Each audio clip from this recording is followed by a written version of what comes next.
ઉચ્ચ ડિગ્રી પ્રાપ્ત કરી છે, તો આપણે તેમને તાળીઓથી વધાવતા રહીશું.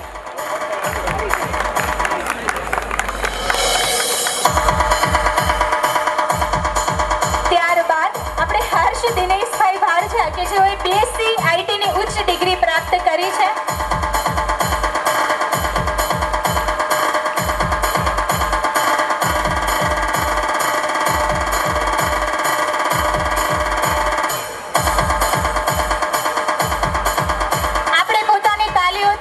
વિદ્યાર્થીઓને પ્રોત્સાહન આપીશું.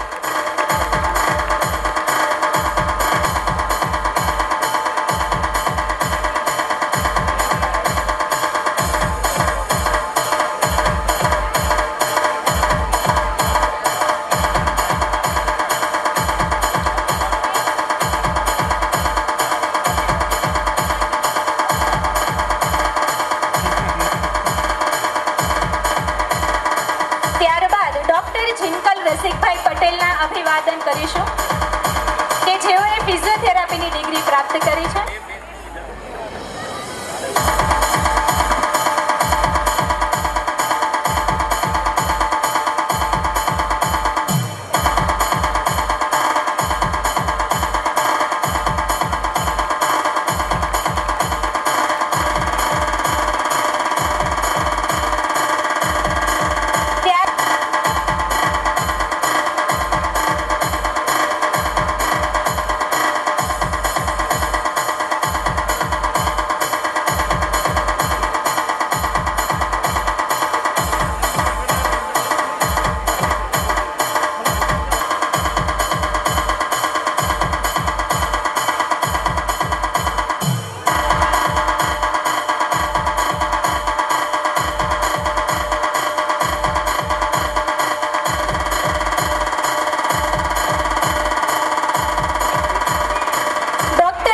અર્જુનભાઈ જેઠલોજા કે જેઓએ MS ની ઉચ્ચ પદવી પ્રાપ્ત કરી છે. આપણે સૌ તાળીઓના ગડગડાટથી આ વિદ્યાર્થીઓને પ્રોત્સાહન આપીશું.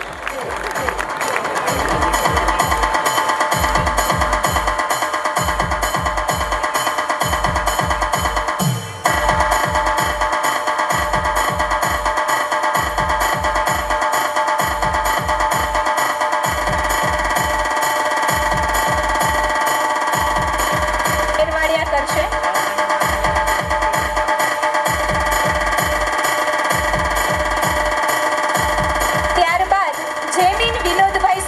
કે જેઓએ પાયલોટની ડિગ્રી પ્રાપ્ત કરી છે અને અત્યારે આપણા માટે ખૂબ ગૌરવની વાત છે કે સુરતમાં એરપોર્ટ ખાતે પોતાની જવાબદારી નિભાવી રહ્યા છે.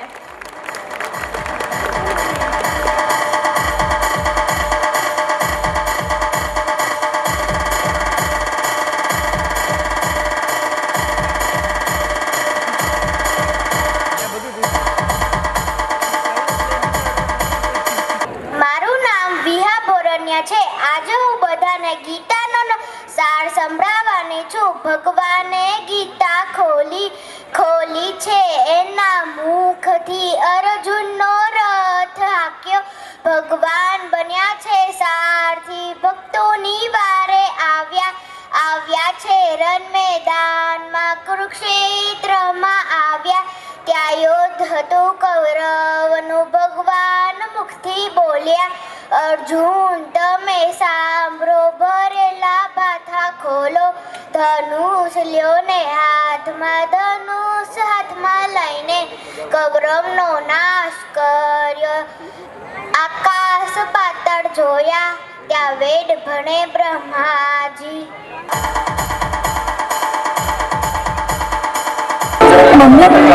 માફ કરજો, મેં તમારું દિલ દુખાવ્યું છે. તમારે ઘણું સહન કરવાનું થયું છે, પણ તમે જ કહો આવી પરિસ્થિતિમાં હું શું કરું? મારે તો તમને બધું સાચે સાચું કહી જ દેવું હતું, પણ કહી શકવાની હિંમત ન થઈ અને મજબૂરીમાં આ પગલું ભરાઈ ગયું. મજબૂરી? તું તારા આ નિર્ણયને મજબૂરી કહે છે? આને મૂર્ખામી કહેવાય, મૂર્ખામી. તે જતા પહેલા એક વખત પર અમારો વિચાર ન કર્યો કે તારે ગયા પછી અમે કેવી રીતે દિવસો પસાર કરીશું, કેવી રીતે જીવીશું? ઘણો કર્યો હતો, પણ શું પણ? પણ મને એવું કોઈ યોગ્ય કારણ ન મળ્યું કે જે મારા નિર્ણયને બદલી નાખે. કારણ ન મળ્યું કે તું શોધવા જ નથી માંગતી? મમ્મી, જ્યાં પ્રેમ હોય ત્યાં કારણો શોધવા ન પડે. એટલે તું એમ કહેવા માંગે છે કે આ ઘરમાં તને ક્યારેય પ્રેમ જ નથી મળ્યો? અને તારા એ એકાદ વર્ષના નવા સંગાથમાં તે એવું તો શું જોયું કે એની સામે અમારો 23 વર્ષનો પ્રેમ વામણો થઈ ગયો? મને ક્યારેય તમારા પ્રેમનો કે તમારા વાત્સલ્યનો અનુભવ થયો જ નથી. અને ક્યાંથી થાય? પ્રેમ કર્યો હોય તો થાય ને. અમે તને પ્રેમ આપ્યો છે કે નથી આપ્યો એનો નિર્ણય લેવાનો હક તને કોણે આપ્યો? હું મારા 23 વર્ષના અનુભવ પરથી કહું છું. અને 9 મહિના કોણ ગણશે? તે તો ગણતરી પણ આજના જમાનાની જ મૂકી. એક વખત શાંત મને વિચારજે કે ખરેખર અમે તને પ્રેમ નથી આપ્યો કે તું તારી આ ભૂલને અમારા ઉપર થોપવા માંગે છે? પહેલી વસ્તુ કે મેં કોઈ ભૂલ નથી કરી. મેં જે નિર્ણય લીધો છે તે એકદમ સાચો છે. અને રહી વાત પ્રેમની, તો જરૂરિયાત પૂરી કરવાને પ્રેમ ના કહેવાય, એને જવાબદારી કહેવાય. જવાબદારી. ઓહ, મને તો આજે ખબર પડી કે 9 મહિના સુધી તારો ભાર ઉપાડી હું તને જે દુનિયા બતાવતી હતી તે મારો પ્રેમ નહીં પણ જવાબદારી હતી. રમતા રમતા તું પડી ગઈ હોય અને તને વાગ્યું હોય તો તે દર્દ હું અનુભવતી હતી, પરંતુ તે મારો પ્રેમ નહીં પણ જવાબદારી હતી.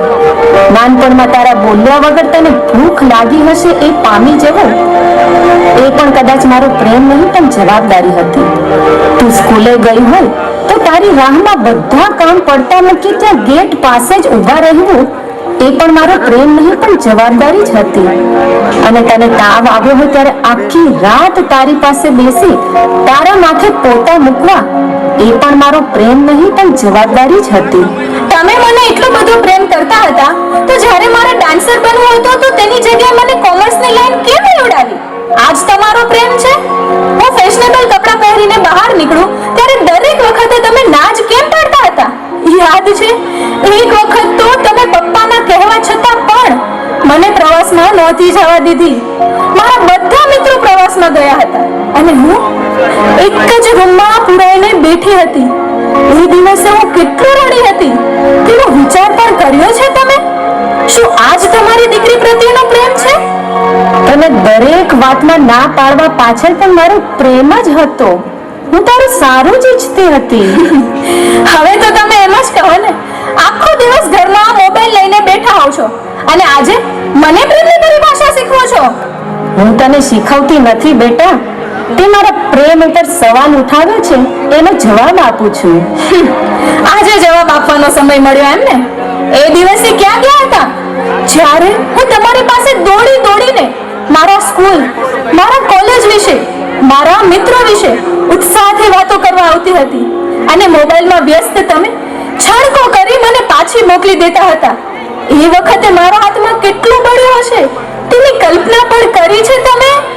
તને ખબર પણ છે કે એ વખતે હું શું કામ કરતી હતી? તમારી પર આવે એટલે તમે તો જાણે ગંગામાં નાઈને આવ્યા હોય ને એમ જવાબ આપો છો.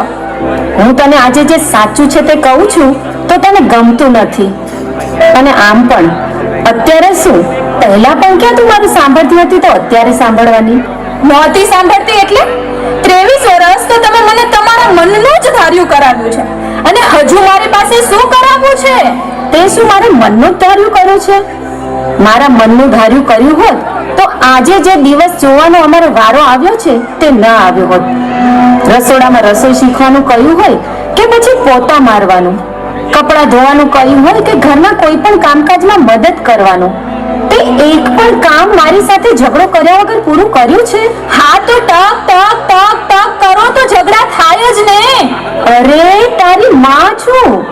તને ભવિષ્યમાં સાસરે જઈને તકલીફ ન પડે કે બધા વચ્ચે નીચા જોડું ન થાય તે માટે તને ટક ટક કરતી હતી, તારા ઘડતર માટે. તમારે મારું ઘડતર જ કરવું હતું તો પછી તે શાંતિથી સમજાવીને પણ થઈ શકે ને. તમને કોણે કહ્યું કે ગુસ્સો કરવાથી કે મારવાથી જ ઘડતર થાય?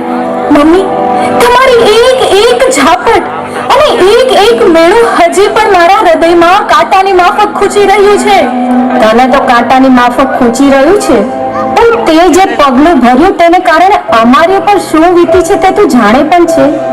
તું આજે એક એક વાત મને યાદ કરીને કરી રહી છે તો તારાથી એ વખતે આ વસ્તુ નહોતી કહેવાતી. ડર હતો મમ્મી, ડર. શેનો ડર? તમે આ વાતને પણ મારા ડાન્સર બનવાના સપનાની જેમ રગદોડી મૂકશો. ડર લાગતો હતો કે જો હું તમને આ વાત કરીશ તો તમે મને એક ઝાપટ મારી હંમેશાની જેમ રૂમમાં બંધ કરી દેશો. એટલે તું જાતે જ નક્કી કરી લીધું હતું કે તું મને તારો નિર્ણય સંભળાવીશ તો હું તને રૂમમાં બંધ કરી દઈશ? મેં જાતે નક્કી નહોતું કર્યું, તમારી સાથેના અનુભવ પરથી નિર્ણય લીધો હતો.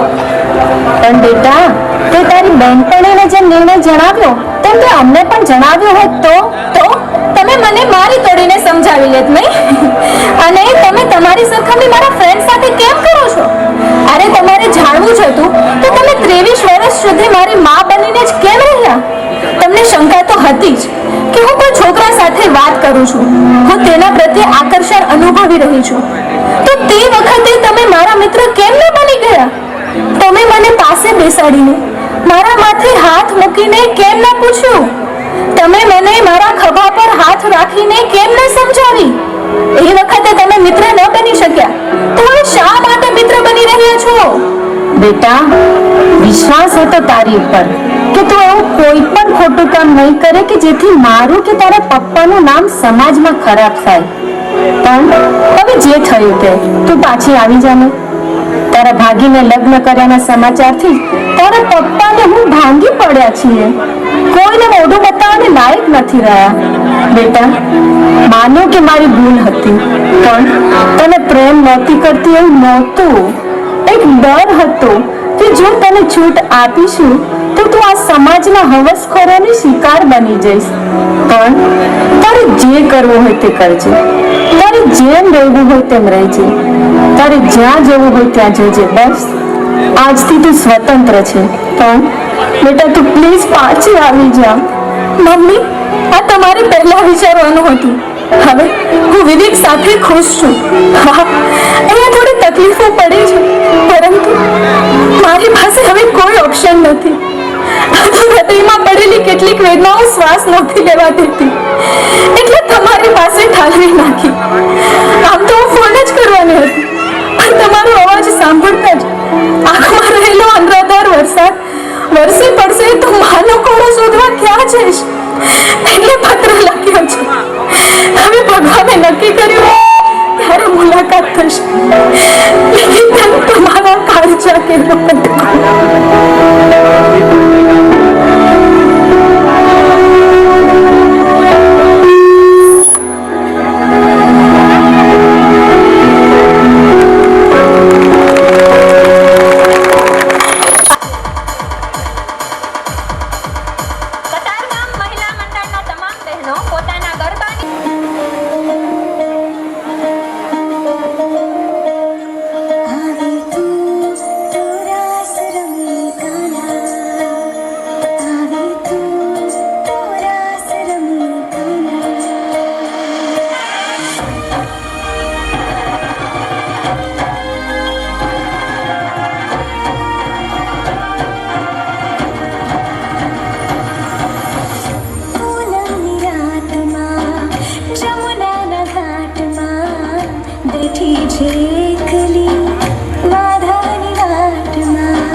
મહિલાઓને તાળીઓથી વધારો. રંજનબેન, ત્રિવેણીબેન અને ગીતાબેનને વિનંતી કરું છું કે આ તમામ મહિલાઓનું સન્માન.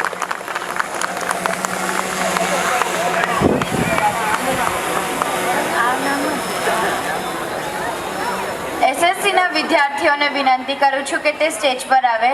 ઝીલ હિતેશભાઈ ગાંભા, મનસ્વી સંદીપ કુમાર એરવાડિયા, ઝીલ Nareshbhai Virja.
DJ Asis SK.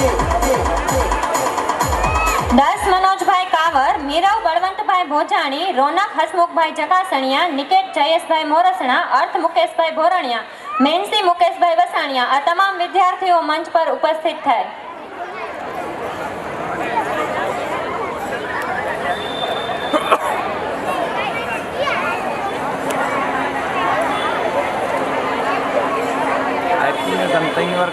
હું જયંતિભાઈ બાપોદરિયા તથા મનોજભાઈ ચાડમિયાને વિનંતી કરીશ કે વિદ્યાર્થીઓના સન્માન માટે મંચ પર ઉપસ્થિત.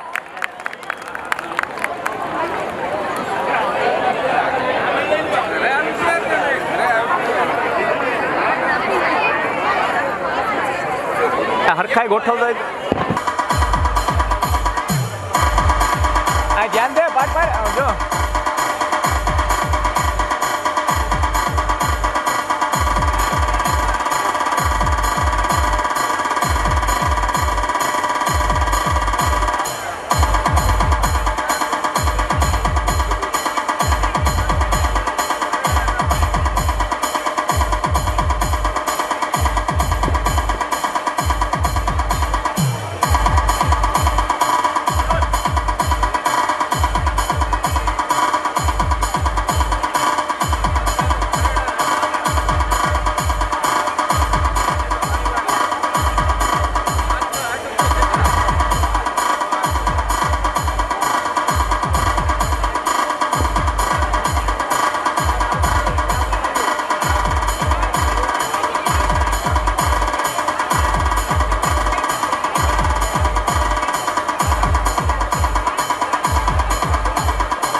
ઝાપટા અમને નહીં જામે તો આમ હેલીની જેમ તાળી